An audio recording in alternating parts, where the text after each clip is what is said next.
I've created 4 different environments for my sweet potatoes to grow in because I want to know which is the best way to grow sweet potatoes that will give me the biggest harvest.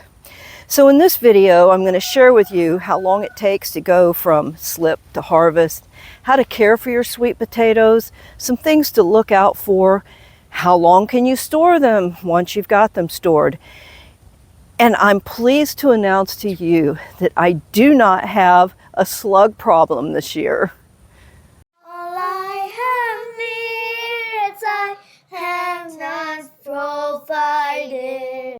On this side of my garden are 3 different beds of 3 different ways of growing sweet potatoes. So on the far left is where I raised the sweet potato slips. And after I harvested the slips, they grew more vines. And as they got thick with vines, I trimmed them way back. The reason I did that is I'm trying to see if keeping those vines trimmed back will cause the sweet potatoes to want to go ahead and produce tubers underneath. I don't know if it's going to work, but that's what I'm trying. Now, I quit trimming them back starting about 2 weeks ago because the sweet potatoes were blooming. And what I know about sweet potatoes that are blooming, they're starting to make the sweet potatoes underneath, and I didn't want to stress the plants out any more than I had been. So I'm not trimming those anymore. Now, right through here, whoop, there it is, right through there is where I planted slips right directly into the dirt, and I kept the dirt exposed so that while the slips were growing into long vines, I just kept burying the vines as they went along. And so those, this bed here is bury the vines as they grow. I always thought that was the best way to do it, but I'm not 100% sure on that anymore, so I wanted to see. This bed over here is where I had compost coming from this tree mulch right here. So I planted the slips and then I let them grow as they would. I didn't trim them, and I didn't trim the ones that were in the bare dirt either. So the ones growing in the tree mulch have not been cut back at all. I just keep trying to steer them to stay in the tree mulch, and boy, they would like to take over the rest of my garden, so it's getting a little bit harder to do that. I do know that sweet potatoes love tree mulch because one year I let them grow wild and some of the vines went into where I had some tree mulch, and I was so surprised at how many sweet potatoes were under the tree mulch where I had not planted the first slips. So I know that's going to work, but I just really want to know which is best. And so now number 4 is in another area of my garden.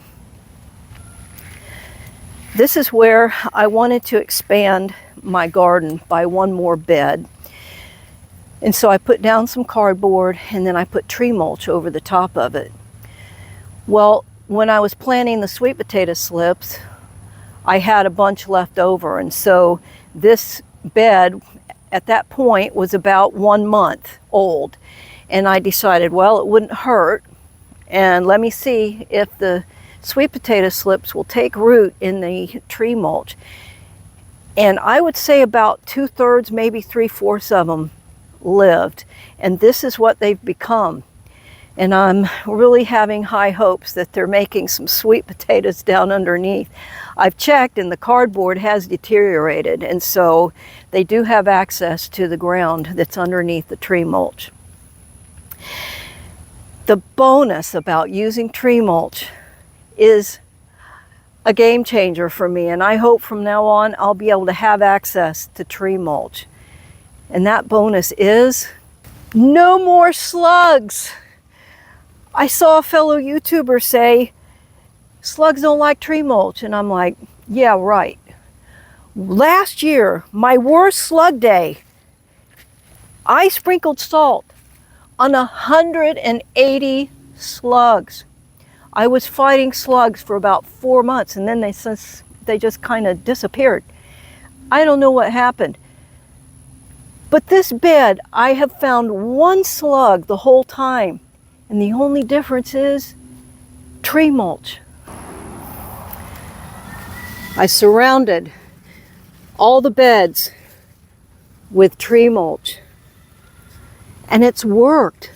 Even though there's soil bare down in here, because it's surrounded with tree mulch, I've not found any slugs in here. Today I came out after not checking for several days and I only found one. That's amazing. That's really amazing. I'm so happy. So how long does it take to grow sweet potatoes from starting the slips until harvest? It takes a long time. So I start my sweet potato slips the middle of February, somewhere around the middle of February. By the end of March, those slips are ready to be harvested.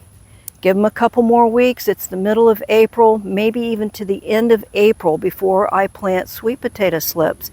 For me, by the end of April, some of my spring harvest has already been harvested and I can put my sweet potato slips right where I just harvested some sweet potatoes or some spring harvest. So we've got the middle of February, March, April, May, June, July, August, September, October, beginning of November for me is when I harvest. So that's 8.5 months from the time I start the sweet potato slips till the time of harvest. Because I have a year-round garden, I can kind of maneuver and plan my garden so that I grow my sweet potatoes right through the summer when a lot of other vegetables will not grow through the summer here in Central Florida because it's just so hot and humid. So give yourself at least 8 months from the time you start sweet potato slips. That means from the potato till the time you harvest. Now, if you're buying your slips, you can deduct about 2 months off of that total time. So at least 6 months from the time you plant your slips until the time you harvest. I have a sweet potato playlist that'll walk you through every stage of growing sweet potatoes.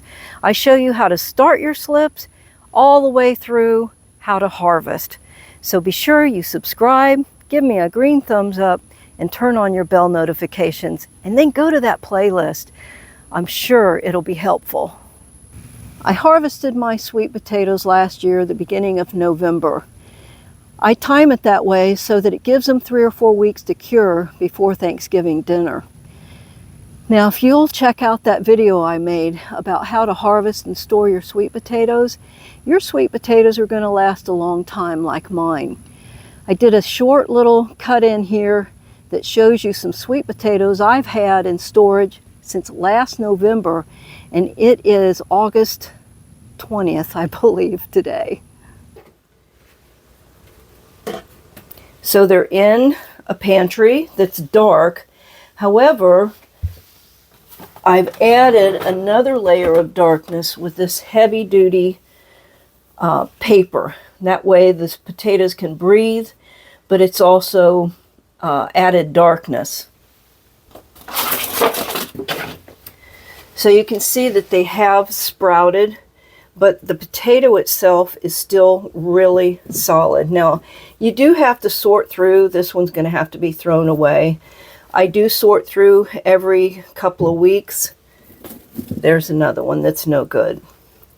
But most of them are still really good sweet potatoes. So don't be afraid to store them like this, as long as you keep them cool, in a dark place, and dry, but yet able to have some air circulation. Well, it quit raining for a little bit. This is the last half of August, and this is typical weather for me here in Central Florida.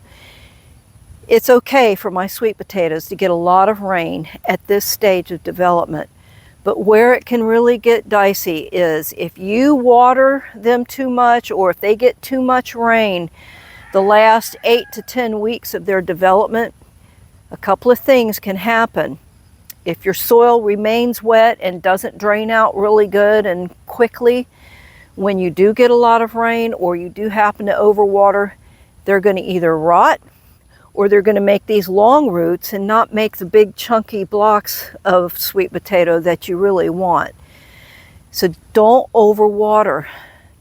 I learned that because one year during that development stage, I didn't know any better to go ahead and harvest them. A hurricane came through and the sweet potatoes rotted. So I lost a lot of sweet potatoes that year. So starting the end of September, I monitor real closely how much I'm watering the sweet potatoes. I let them dry out to a certain degree and then I'll water them again. So we're typically in a dry season from September all the way through until March of the following year. And that makes it easy for me to monitor how much you're going to be watering your sweet potatoes. Thanks for watching. I appreciate your valuable time. That is a big butterfly.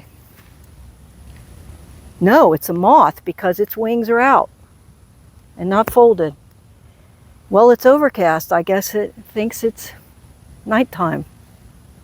Great is thy faithfulness, Lord, unto